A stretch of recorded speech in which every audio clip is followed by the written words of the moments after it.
दोस्तों सत श्री अकाल, नमस्कार। दोस्तों मैं डॉक्टर सतिंदर मोहन सिंह नरूला होम्योपैथी पटियाला तो मेरा मिशन है सरबत दा भला। और इस सरबत के भले दौरान असीं हर बार कोई नवी बीमारी नूं लैके उसके सिम्पटम और उसके होम्योपैथिक इलाज नूं लैके तुहाडे नाल जानकारी साझा करते हैं। आओ अज का विषय है इंसोमानिया, अनींद्रा यानी कि नींद ना आउणा। दोस्तों शुरू करने तो पहला तुसीं मेरे चैनल को सबसक्राइब कर लो, लाइक करो और इसनूं वध तो वध शेयर करो ताकि होर नवे सबसक्राइबर साडे नाल जुड़न जिन्हां इसकी जानकारी मिल सके और इस तो लाभ उठा सकन। दोस्तों शुरू करते हैं। दोस्तों इंसोमानिया नींद ना आउण दी बीमारी जिहड़ी है ये अक्सर बहुत सारे बजुर्गों के पाई जाती है और कई नौजवानों में भी पाई जाती है। इस संबंध में सानू पिछे कई फोन आ रहे सन कि डॉक्टर साहब इस संबंध में सानू जानकारी दी जाए। दोस्तों ये एक लाइफस्टाइल डिजीज़ भी है जो कि साढ़े स्ट्रैस के कारण ज़्यादातर पैदा होती है। वो स्ट्रैस किसी फैमिली का भी हो सकता है, किसी ऑफिस वर्क का भी हो सकता है, स्कूल वर्क नूं भी लैके हो सकता है, हैल्थ के इशू नूं लैके भी हो सकता है, फाइनैंशियल प्रॉब्लम नूं लैके भी हो सकता है, जां एक्सैसिव यूज ऑफ अल्कोहल, कैफीन की ज़्यादा वरतों हो जानी, निकोटीन की, कोकीन की, ओपीएम की ज़्यादा वरतों हो जानी, एलोपैथिक मेडिसिन की ज़्यादा वरतों कर रही, उन्हां नाल भी ये पैदा हो सकता है। इस तो अलावा कुछ समाजिक तौर पर नॉइज़ पोल्यूशन होता है। फिर न्यूरोलॉजिकल प्रॉब्लम्स होती हैं जिस तरह की ईयर पेन हो सकता है, दंद दर्द हो सकता है, बैक दर्द हो सकता है, सर्वाइकल पेन हो सकती है। इन न्यूरोलॉजिकल प्रॉब्लम के विचकार आते। दोस्तों ईटिंग हैबिट्स, कई बार असी खाना बहुत ज़्यादा खा लेने, डाइजैसट नहीं होता तो उस अफारे करके भी साड़ी नींद खराब हो जाती है।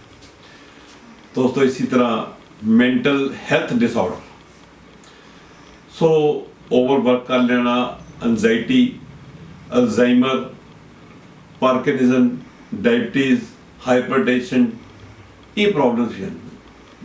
एक होर जिहड़ियां लेडीज़ प्रैगनेंट होंदियां जदों प्रैगनेंट होंदियां तो उन्होंने हारमोन्स उन्होंने बच्चों में शिफ्ट हो रहे होंगे तो उस समय भी उन्होंने नींद की प्रॉब्लम हो सकती है। ओल्ड एज के विचकार जाके ये प्रॉब्लम कई बार बढ़ जाती है। उसका एक कारण अलग आएगा जो कि साडे बॉडी के अंदर एक मेलाटोनिन नाम का हारमोन रिलीज होता है। ये उस संबंध में है, असीं अगे जाके गल करांगे।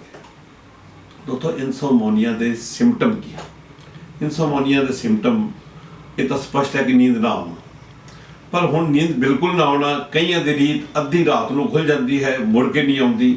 एक बार जाग जाना तो मुड़ के नींद ना आना। कईयां दी बिल्कुल जानवरों वर्गी, कुत्ते वर्गी नींद होती है, यानी कि जिस तरह कुत्ते को थोड़ी जी खड़का हो जाग जाता है, फिर सो जाता है, ऊँघता रहता है। इस तरह मन विच एक विचार पक्के तौर पर चलते रहना, चाहे वह दुख दे होण, खुशी दे होण, किसी गम दे होण, वो चलते रहना। नींद दे विच सुपने देखते रहना, वो भी नींद नहीं है। सारी तुसी मानसिक तौर पर, अनकॉन्शियस तौर पर, तुसी कॉन्शियस तौर पर नहीं, वो तुहाडी नींद नहीं है। सुपने तौर पर सुपने तुसी लई जा रहे हो, दिमाग तुहाडा चल रहा है पर तुसी सरीरक तौर पर सो रहे हो, वो भी एक नींद की बीमारी है। दोस्तों वैसे तो as per national sleep foundation guideline के मुताबिक हर इंसान की नींद का एक टाइम फिक्स किया गया, किन्ने तो किन्ने घंटे लेना है। जिस तरह की न्यूली बॉर्न बच्चा है उन्हें 14 तो लैके 22 घंटे तक नींद लेनी जरूरी होती है, 3 महीने तक। दोस्तों इन्फेंट्स उस तो अगली स्टेज आ जाती है जी 4 महीनों तो लैके 11 महीने तक उन्हें 12 तो 15 घंटे की नींद लेनी जरूरी है। टोटल अगला 1 साल तो लैके 2 साल तक की जो एज है वो 11 तो लैके 14 घंटे उसनों नींद लैनी बड़ी जरूरी है। दोस्तों इस तो बाद प्री स्कूल का टाइम आ जाता है, 3 तो लैके 5 साल तक, 10 तो लैके 13 घंटे बच्चे को सोना चाहिए। फिर 6 तो लैके 12 साल तक के बच्चों 9 तो लैके 12 घंटे तक बच्चों को सोना चाहिए, जरूरी है ताकि शरीर की ग्रोथ हो सके। और इस तरह फिर टीनेज आ गई, 13 तो लैके 18 साल तक की उम्र, उन्होंने 8 तो लैके 10 घंटे सोना बहुत जरूरी है। और अडल्ट जो वड्डे हैं 18 तो लैके जवानी की उम्र तो लैके 60 साल तक एक ही चलता है, 7 तो लैके 9 घंटे तक नींद जरूरी है। ज़्यादा सोना भी नुकसानदायक है। और फिर इस ओल्ड एज आ गई 60 प्लस, ਤਾਂ 6 ਤੋਂ ਲੈ ਕੇ 9 ਘੰਟੇ ਤੱਕ ਸੋਣਾ ਜ਼ਰੂਰੀ। ਦੋਸਤੋ ਅਗਰ ਅਸੀਂ ਨੀਂਦ ਨਹੀਂ ਸਾਨੂੰ ਆਉਂਦੀ ਤਾਂ ਇਹਦੇ ਕੌਨਸੀਕੁਐਂਸਿਸ ਜੋ ਹਨ, ਇਹਦੇ ਕੋਈ ਇਫੈਕਟਸ ਪੈਂਦੇ ਹਨ, ਇਹਦੇ ਰਿਜ਼ਲਟ ਸਾਡੇ ਸਾਹਮਣੇ ਆਉਂਦੇ। ਜੋ ਨੀਂਦ ਨਾ ਆਈ ਤਾਂ ਉਸ ਤੋਂ ਬਾਅਦ ਜਲਦੇ ਕੀ ਆਉਂਦਾ ਹੈ, ਇਹ ਕਿਸੇ ਨੂੰ ਗੁੱਸਾ ਆਉਣਾ ਸ਼ੁਰੂ ਹੋ ਜਾਂਦਾ ਹੈ, ਥਕਾਵਟ, ਸਰੀਰ ਦੇ ਵਿਚਕਾਰ ਦਰਦਾਂ ਹੋ ਜਾਣੀਆਂ, ਯਾਦਾਸ਼ਤ ਮੈਮਰੀ ਵੀ ਜਿਹੜੀ ਹੈ ਵੀਕ ਹੋ ਜਾਂਦੀ ਹੈ, ਤੇ ਮੂਡ ਜਿਹੜਾ ਹਮੇਸ਼ਾ ਮੂਡ ਡਿਸਆਰਡਰ ਬਣ ਜਾਏਗਾ। ਦੋਸਤੋ ਇਹ ਪ੍ਰੋਬਲਮਸ ਦੇ ਨਾਲ ਸਾਨੂੰ ਕ੍ਰੀਏਟ ਹੋ ਸਕਦੀਆਂ। ਦੋਸਤੋ ਇਹ ਆਉਂਦੀਆਂ ਕਿਉਂ ਹਨ, ਇਹ ਕਿਸ ਚੀਜ਼ ਦੀ ਡੈਫੀਸ਼ੀਐਂਸੀ ਹੈ? ਅਕਸਰ ਸਾਇੰਸ ਅੱਜ ਮੈਡੀਕਲ ਸਾਇੰਸ ਨੇ ਇਸ ਗੱਲ ਨੂੰ ਮੰਨਿਆ ਹੈ ਕਿ ਸਾਡੇ ਬ੍ਰੇਨ ਦੇ ਵਿਚਕਾਰ ਇੱਕ ਪੀਨੀਅਲ ਗਲੈਂਡ ਹੈ, ਔਰ ਉਸ ਪੀਨੀਅਲ ਗਲੈਂਡ ਦਾ ਫੰਕਸ਼ਨ ਜਿਹੜਾ ਹੈ ਉਹ ਦਿਮਾਗੀ ਤੌਰ ਤੇ ਜਦੋਂ ਥਕਾਵਟ ਮਹਿਸੂਸ ਕਰਦਾ ਹੈ, ਸਾਰੇ ਦਿਨ ਥੱਕ ਜਾਂਦੇ ਆ ਸਰੀਰਕ ਤੌਰ ਤੇ ਦਿਮਾਗੀ ਤੌਰ ਤੇ, ਉਹ ਪੀਨੀਅਲ ਗਲੈਂਡ ਜਿਹੜਾ ਹੈ ਕੁਦਰਤੀ ਤੌਰ ਤੇ ਮੈਲਾਟੋਨਿਨ ਹਾਰਮੋਨਸ ਰਿਲੀਜ਼ ਕਰਦਾ ਹੈ। ਔਰ ਤਕਰੀਬਨ ਸ਼ਾਮ ਨੂੰ ਹੀ ਹੁੰਦਾ, ਕਿਉਂਕਿ ਥੱਕ ਟੁੱਟ ਕੇ ਘਰ ਨੂੰ ਸ਼ਾਮ ਨੂੰ ਜਾਣਾ ਹੁੰਦਾ ਹੈ, ਤੇ ਜਦੋਂ ਥੱਕ ਟੁੱਟ ਜਾਂਦੇ ਆ ਤਾਂ ਸਾਨੂੰ ਫਿਰ ਉਸ ਤੋਂ ਬਾਅਦ ਉਸ ਮੈਲਾਟੋਨਿਨ ਰਿਲੀਜ਼ ਹੋਣ ਦੇ ਨਾਲ ਸਾਨੂੰ ਨੀਂਦ ਆਉਣੀ ਸ਼ੁਰੂ ਹੋ ਜਾਂਦੀ ਹੈ। ਔਰ ਇਹ ਹਨੇਰੇ ਦੇ ਵਿੱਚ ਆਪਣਾ ਕੰਮ ਜਲਦੀ ਕਰਦਾ ਹੈ, ਤੇ ਲਾਈਟ ਇਸ ਹਾਰਮੋਨ ਦੀ ਦੁਸ਼ਮਣ ਦੱਸੀ ਜਾਂਦੀ ਹੈ। ਦੋਸਤੋ ਨੀਂਦ ਲਿਆਉਣ ਦੇ ਵਿੱਚ ਇਹ ਬਹੁਤ ਸਹਾਈ ਹੁੰਦਾ ਹੈ। ਉੱਥੇ ਇਹ ਮੈਲਾਟੋਨਿਨ ਸਕਿਨ ਟਿਸ਼ੂਜ਼ ਨੂੰ ਵੀ ਰਿਪੇਅਰ ਕਰਨ ਦਾ ਕੰਮ ਕਰਦਾ ਹੈ। ਇਸ ਦੇ ਅੰਦਰ ਜਿਹੜੇ ਹੈ ਉਹ ਕਾਫੀ ਸਾਰੇ ਐਂਟੀਆਕਸੀਡੈਂਟਸ ਪਾਏ ਜਾਂਦੇ ਹਨ, ਔਰ ਮੈਲਾਟੋਨਿਨ ਸਿਰਫ ਗਲੈਂਡ ਦੇ ਵਿੱਚ ਹੀ ਨਹੀਂ ਪਾਇਆ ਜਾਂਦਾ ਜਿੱਥੋਂ ਰਿਲੀਜ਼ ਕਰਦਾ ਹੈ, ਔਰ ਇਸ ਤੋਂ ਇਲਾਵਾ ਇਹ ਪੀਨੀਅਲ ਗਲੈਂਡ ਤੋਂ ਇਲਾਵਾ ਓਵਰੀਜ਼, ਬੋਨ ਮੈਰੋਜ਼, ਆਈਜ਼ ਦੇ ਵਿੱਚੋਂ ਵੀ ਰਿਲੀਜ਼ ਹੁੰਦਾ ਹੈ। ਐਂਟੀਆਕਸੀਡੈਂਟ ਵੀ ਇਹਦੇ ਵਿੱਚ ਹੁੰਦੇ ਹਨ, ਇਹ ਐਂਟੀ ਇਨਫਲੇਮੇਟਰੀ ਵੀ ਹੈ, ਔਰ ਇਸ ਤੋਂ ਇਲਾਵਾ ਜਿਹੜਾ ਵਿਟਾਮਿਨ ਸੀ ਵੀ ਇਹਦੇ ਵਿੱਚ ਹੁੰਦਾ ਹੈ। ਔਰ ਡਾਈਟ ਇਹਦੇ ਲਈ ਹੁਣ ਅਸੀਂ ਕੀ ਲਈਏ ਜੇ ਐਸੀ ਸਥਿਤੀ ਆ ਜਾਵੇ ਤਾਂ ਇਹਦੀ ਡਾਈਟ ਕੀ ਹੈ? ਦੋਸਤੋ B6, ਜ਼ਿੰਕ, ਮੈਗਨੀਸ਼ੀਅਮ ਤੇ ਫੋਲਿਕ ਐਸਿਡ ਤੇ ਵਿਟਾਮਿਨ ਸੀ ਇਹ ਨੀਂਦ ਦੀ ਬਹੁਤ ਮਿੱਤਰਤਾਦਾਇਕ ਹਨ, ਤੇ ਐਸੀ ਡਾਈਟ ਲੈਣੀ ਹੈ ਜਿਹਦੇ ਵਿੱਚ ਇਹ ਸਾਰੀਆਂ ਚੀਜ਼ਾਂ ਸਾਨੂੰ ਮਿਲ ਜਾਣ। ਉਹ ਕਿਹੜੀ ਡਾਈਟ ਹੈ? ਔਰੇਂਜ ਹੈ, ਓਟਸ ਹੈ, ਰਾਈਸ ਹੈ, ਇਸ ਤੋਂ ਇਲਾਵਾ ਸਵੀਟ ਕੌਰਨਸ ਹੈਗੇ ਹੈ, ਟਮਾਟੋ ਹੈ, ਰੈਡਿਸ਼ ਹੈ, ਰੈਡ ਵਾਈਨ ਹੈ, ਪਾਈਨਐਪਲ ਹੈ, ਜਿੰਜਰ ਹੈ, ਚੈਰੀਜ਼ ਹੈ, ਬਨਾਨਾ ਹੈ, ਸੋਇਆਬੀਨ ਹੈ, ਨਟਸ ਹੈ, ਸੀ ਫੂਡ ਹੈ, ਚਿਕਨ ਹੈ, ਹੋਲ ਗ੍ਰੇਨ ਹੈ।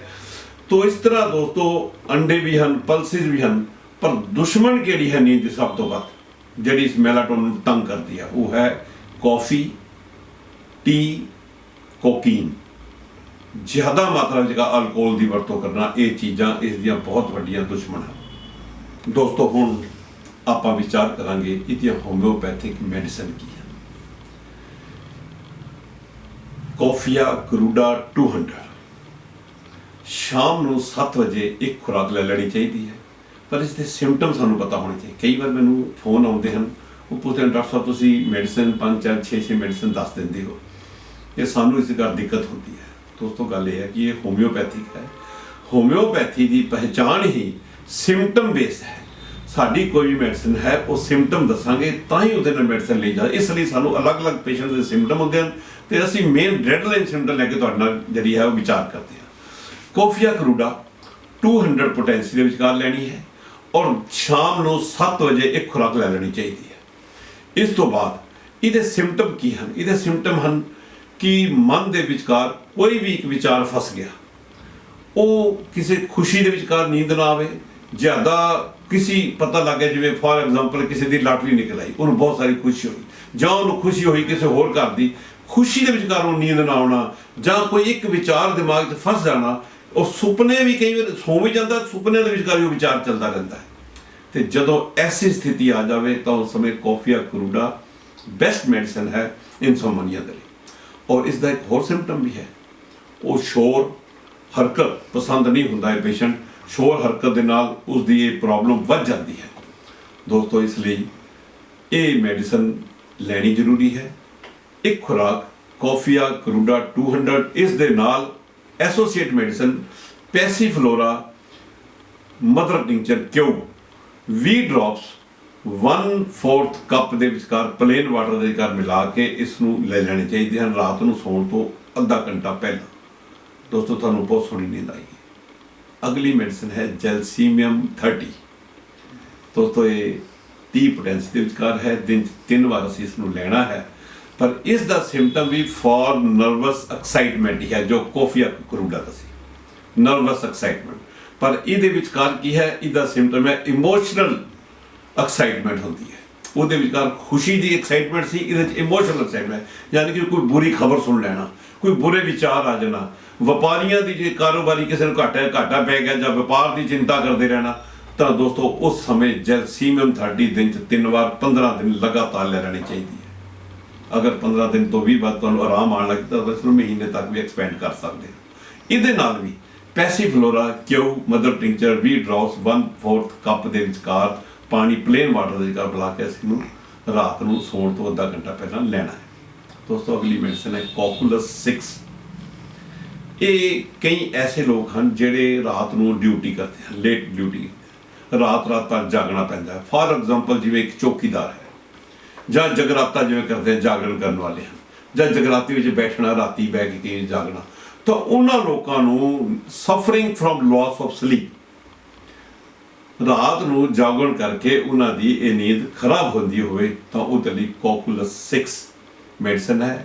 2-2 ਘੰਟੇ ਬਾਅਦ 6 ਗੋਲੀਆਂ 15 ਦਿਨ ਤੱਕ ਲੈ ਲੈਣੇ ਚਾਹੀਦੇ, ਤੇ ਤਕਰੀਬਨ ਇਹ ਪ੍ਰੋਬਲਮ ਇਹਦੇ ਵਿਚਕਾਰ ਠੀਕ ਹੋ ਜਾਏਗੀ।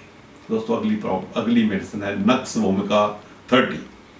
ਜਿਹੜੇ ਲੋਕ ਜ਼ਿਆਦਾ ਸ਼ਰਾਬ ਦੀ ਵਰਤੋਂ ਕਰਦੇ ਹਨ, ਚਾਹ ਜ਼ਿਆਦਾ ਪੀਂਦੇ ਹਨ, ਕੌਫੀ ਦੀ ਜ਼ਿਆਦਾ ਵਰਤੋਂ ਕਰਦੇ ਹਨ, ਕੰਪਿਊਟਰ ਵਰਕ ਲੇਟ ਨਾਈਟ ਤੱਕ ਬੈਠ ਕੇ ਕਰਦੇ ਹਨ, ਤਾਂ ਉਹਨਾਂ ਦੇ ਨੀਂਦ ਨਾ ਆਵੇ, ਜਾਂ ਉਹ ਸੌ ਜਾਣ ਤੇ ਸਵੇਰੇ 3-4 ਵਜੇ ਉੱਠ ਕੇ ਬਹਿ ਜਾਣ, ਜਾਂ ਉਹਨਾਂ ਦੀ ਖੁੱਲ੍ਹ ਸਾਰਾ ਦਿਨ ਨੀਂਦ ਦੇ ਝੋਕੇ ਆਉਂਦੇ ਰਹਿਣ, ਤਾਂ ਦੋਸਤੋ ਉਹਨਾਂ ਦੀ ਮੈਡੀਸਨ ਨਕਸ ਵੋਮਿਕਾ 30। ਇਸੇ ਤਰ੍ਹਾਂ ਸਲਫਰ 30 ਹੈ। ਇਹ ਸਿਰਫ ਕੁੱਤਾ ਨੀਂਦ, ਜਿਵੇਂ ਮੈਂ ਪਹਿਲਾਂ ਦੱਸਿਆ ਸੀ, ਕੁੱਤਾ ਨੀਂਦ, ਥੋੜੀ ਜਿਹੀ ਆਵਾਜ਼ ਦੇ ਨਾਲ ਪੇਸ਼ੈਂਟ ਜਾਗ ਜਾਵੇ, ਨੀਂਦ ਖੁੱਲ ਜਾਵੇ, ਪਰ ਘੂਕੀ ਵਿੱਚ ਰਵੇ, ਫਿਰ ਹਾਂ ਉਹ ਬੋਲ ਕੇ ਫਿਰ ਸੌ ਜਾਵੇ, ਫਿਰ ਥੋੜੀ ਜਿਹੀ ਆਵਾਜ਼ ਹੋਵੇ, ਫਿਰ ਜਾਗ ਜਾਵੇ, ਫਿਰ ਉਸ ਨੂੰ ਸਲਫਰ 30 ਦੀ ਦੇ ਦੇਣੀ, ਦਵਾਈ ਦੇਣੀ ਚਾਹੀਦੀ ਹੈ। ਔਰ ਦੋਸਤੋ 15 ਦਿਨ ਤੱਕ ਦਿਓ, ਜ਼ਰੂਰਤ ਨਹੀਂ ਪਏਗੀ ਇਸ ਤੋਂ ਬਾਅਦ। ਔਰ ਪੈਰਾਂ ਦੀਆਂ ਤਲੀਆਂ ਵਿੱਚੋਂ ਅੱਗ ਨਿਕਲਣਾ ਵੀ ਇਸ ਪੇਸ਼ੈਂਟ ਦਾ ਇੱਕ ਸਿੰਪਟਮ ਹੁੰਦਾ ਹੈ। ਨਹਾਉਣ ਨੂੰ ਜੀ ਨਹੀਂ ਕਰਦਾ ਇਸ ਪੇਸ਼ੈਂਟ ਦਾ, ਗੰਦਾ ਬਣਿਆ ਰਹਿੰਦਾ ਹੈ, ਔਰ ਆਪਣੇ ਆਪ ਨੂੰ ਬਹੁਤ ਸਿਆਣਾ ਸਮਝਦਾ, ਵਿਦਵਾਨ ਸਮਝਦਾ ਹੈ। ਇਹ ਇਹਦੇ ਪੇਸ਼ੈਂਟ ਦੇ ਮੈਂਟਲੀ ਸਿੰਪਟਮ ਵੀ ਹਨ। ਦੋਸਤੋ ਇਹ ਸਾਰੀਆਂ ਮੈਡੀਸਨ ਤੋਂ ਇਲਾਵਾ ਜਦੋਂ ਤੁਹਾਨੂੰ ਸਰੀਰ ਦੇ ਵਿਚਕਾਰ ਮਹਿਸੂਸ ਹੋਵੇ, ਤਾਂ ਇੱਕ ਮੈਡੀਸਨ ਐਸਟੋਨਿਕ ਆਪਾਂ ਨੂੰ, ਬਜ਼ੁਰਗਾਂ ਨੂੰ ਖਾਸ ਤੌਰ ਤੇ ਆਪਣੇ ਕੋਲ ਰੱਖਣੀ ਚਾਹੀਦੀ ਹੈ। ਉਹ ਹੈ ਅਵਾਈਨਾ ਸਟਾਈਵਾ ਮਦਰ ਟਿੰਚਰ। 10-10 ਡ੍ਰੌਪਸ ਦਿਨ 'ਚ 3 ਵਾਰ ਲੈ ਲੈਣੇ ਚਾਹੀਦੇ ਹਨ। 10-10 ਡ੍ਰੌਪਸ 1/4 ਕੱਪ ਆਫ ਵਾਟਰ ਦੇ ਵਿਚਕਾਰ ਦਿਨ 'ਚ 3 ਵਾਰ ਲੈ ਲੈਣੇ ਚਾਹੀਦੇ ਹਨ। ਇਹ ਰੈਗੂਲਰ ਲੈਣ ਦੇ ਨਾਲ ਉਹਨਾਂ ਨੂੰ ਦਿਮਾਗੀ ਤੌਰ ਤੇ ਉਹਨਾਂ ਦੀ ਨਰਵਸ ਇਸ ਨਾਲ ਮਜ਼ਬੂਤ ਹੋਣਗੀਆਂ। ਪਰ ਖਾਸ ਤੌਰ ਤੇ ਜਿਹੜੇ ਲੋਕ ਅਫੀਮ ਖਾਣ ਦੇ ਆਦੀ ਹਨ, ਜਿਨ੍ਹਾਂ ਨੂੰ ਅਫੀਮ ਕਰਕੇ ਨੀਂਦ ਖਰਾਬ ਹੋ ਰਹੀ ਹੈ, ਇਹ ਅਗਰ ਉਹ ਲਗਾਤਾਰ ਰਹਿੰਦੇ ਹਨ ਤਾਂ ਉਹਨਾਂ ਦੇ ਨਾੜਾਂ ਵੀ ਠੀਕ, ਨਰਵਸ ਵੀ ਠੀਕ ਹੋ ਜਾਣਗੀਆਂ, ਤੇ ਉਹਨਾਂ ਦੀ ਅਫੀਮ ਦੀ ਆਦਤ ਵੀ ਛੁੱਟ ਜਾਏਗੀ, ਔਰ ਉਹਨਾਂ ਦੀ ਨੀਂਦ ਵੀ ਠੀਕ ਹੋਏਗੀ। ਦੋਸਤੋ ਅੱਜ ਤੇ ਇਸ ਸਬਜੈਕਟ ਦਾ ਇਤਨਾ ਹੀ। ਫਿਰ ਕਿਸੇ ਨਵੀਂ ਮੈਡੀਸਨ ਨੂੰ ਲੈ ਕੇ, ਨਵੀਂ ਬਿਮਾਰੀ ਨੂੰ ਲੈ ਕੇ ਤੁਹਾਨੂੰ ਮਿਲਾਂਗੇ, ਔਰ ਨਵੀਂ ਤੁਹਾਡੇ ਨਾਲ ਗੱਲ ਕਰਾਂਗੇ। ਦੋਸਤੋ ਸਾਰਿਆਂ ਨੂੰ ਕਿਸੇ ਨੂੰ ਕੋਈ ਨਵੀਂ ਹੋਰ ਵੀ ਗੱਲ ਪੁੱਛਣੀ ਹੋਵੇ, ਮੇਰੇ ਨੰਬਰ ਸਕਰੀਨ ਤੇ ਡਿਸਪਲੇ ਹੋ ਰਹੇ ਹਨ, ਤੁਸੀਂ ਪੁੱਛ ਸਕਦੇ ਹੋ। WhatsApp ਤੇ ਪੁੱਛਣ ਦੇ ਕੋਈ ਪੈਸੇ ਨਹੀਂ, ਦਵਾਈ ਮੰਗਾਉਣ ਦੀ ਸਿਰਫ ਫੀਸ ਲਈ ਜਾਂਦੀ ਹੈ, ਇਸ ਤੋਂ ਇਲਾਵਾ ਕੋਈ ਫੀਸ ਨਹੀਂ ਲਈ ਜਾਂਦੀ। ਦੋਸਤੋ ਨਮਸਕਾਰ, ਸਤਿ ਸ਼੍ਰੀ ਅਕਾਲ।